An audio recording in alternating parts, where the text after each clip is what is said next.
आज सर जो एक न्यूज़ आइटम आई है कि कॉन्ट्रैक्ट सर्विस है जो उसको पेंशन में जोड़ा जाए, तो क्या है ये आप हमें बताएंगे? वो पूरी सर्विस काउंट होगी? कैसा होगा वो, प्लीज़ हमें बताएं। नमस्कार दोस्तों, जैसा कि आप थंबनेल से देख ही चुके होंगे कि यह किस विषय पे बात हो रही है।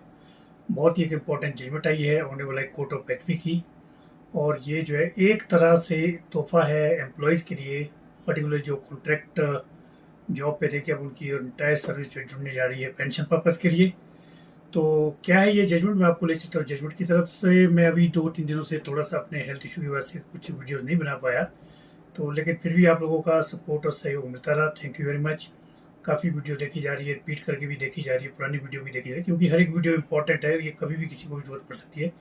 तो काइंडली इससे पहले मैं आपको इस जजमेंट की तरफ ले चलूँ, तो आप से रिक्वेस्ट है कि आप इसे ज़्यादा से ज़्यादा जो है शेयर करें, ताकि सभी लोगों को पता चल जाए कि भाई ये क्या जजमेंट आई है और वो बेनिफिट उठा सके इसका।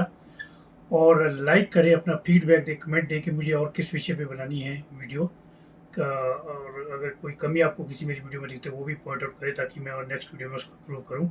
तो थैंक यू वेरी मच। तो चलिए मैं अब आपको सीधा ले चलता हूँ इस जजमेंट की तरफ। क्या है ये जजमेंट? तो जैसा आप देख ही पा रहे हैं, इसमें लीव क्या मांगा गया था। Leave was that appropriated order और direction may very kindly be issued and the impugned communication dated so and so be quashed, or further directing the respondent to govern the services of the petitioner under old pension scheme which was prevalent prior to the contributory pension scheme in the interest of the law।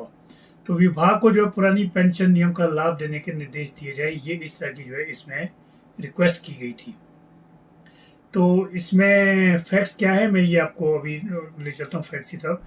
तो जो B fact है कि याचिकाकर्ता जो है उसको जो है शुरू में अनुबंध के आधार पर नियुक्त किया गया था, और रेगुलर करने से पहले लगभग 10 साल तक जो है कॉन्ट्रैक्ट पे रखा गया। फिर उसके बाद रेगुलर किया गया, लेकिन फिर रेगुलराइजेशन के जब किया गया तो तब तक जो है पेंशन स्कीम पुराने वाली निकल चुकी थी। तो ये है brief facts necessary for adjudication of the petitioner that petitioner was appointed as medical officer in the Department of Health, Government of HP on contract basis with effect from 31st January 1997. His contract employment continued for about 10 years, whereafter services of the petitioner were regularized with effect from 5 March 2007. Though the initial appointment of the petitioner was on contract basis, but he was being paid regular pay scale with all allowances admissible to the medical officers appointed on regular basis. Petitioner was also paid increments at par with regularly appointed medical officers.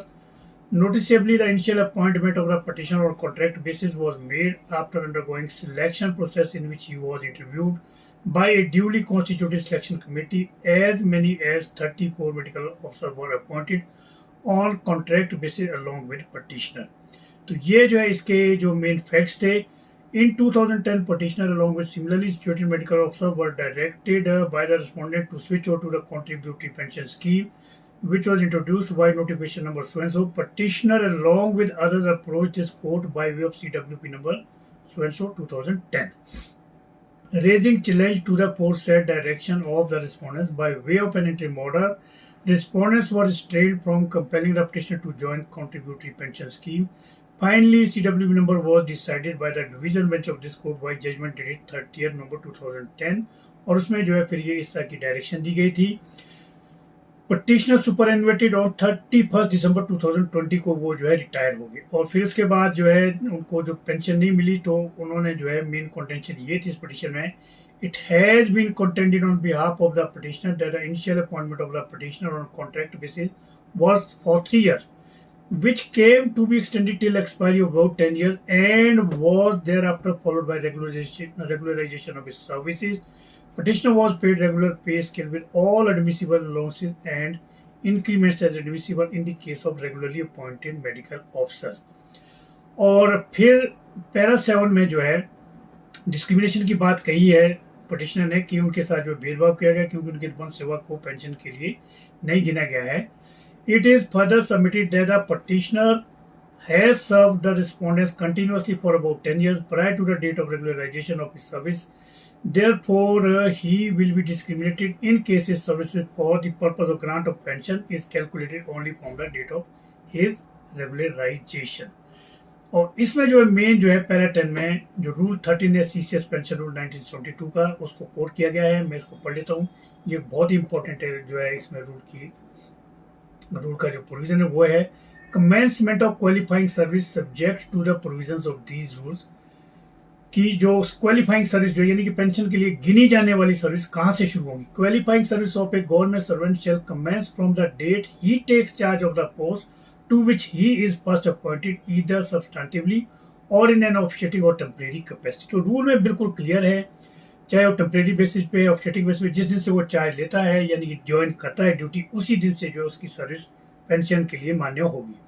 Provided that officiating or temporary service is followed without interruption by substantive appointment in the same or another service or post, कि बीच में कोई break नहीं होना चाहिए।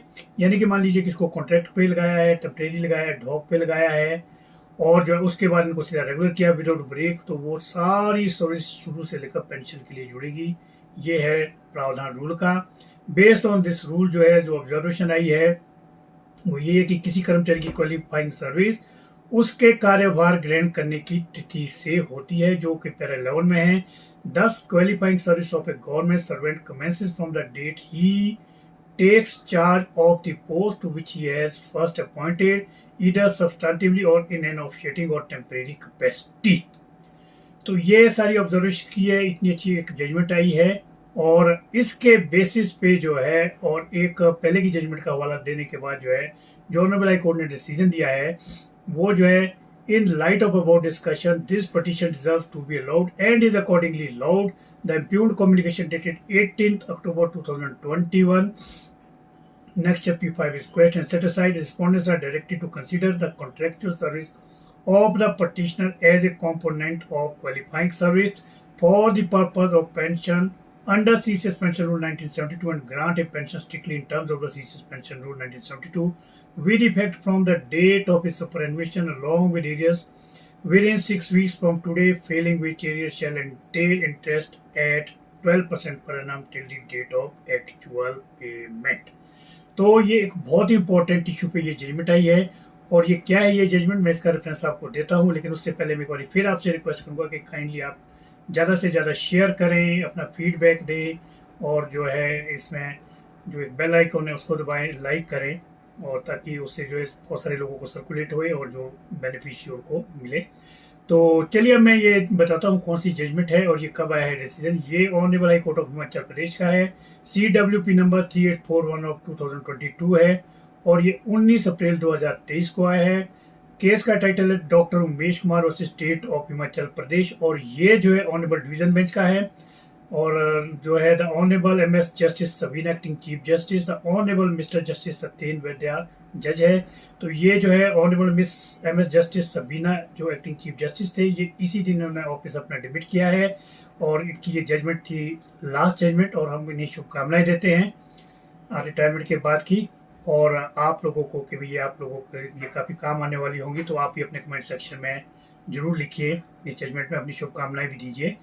धन्यवाद, thank you very much and God bless you all.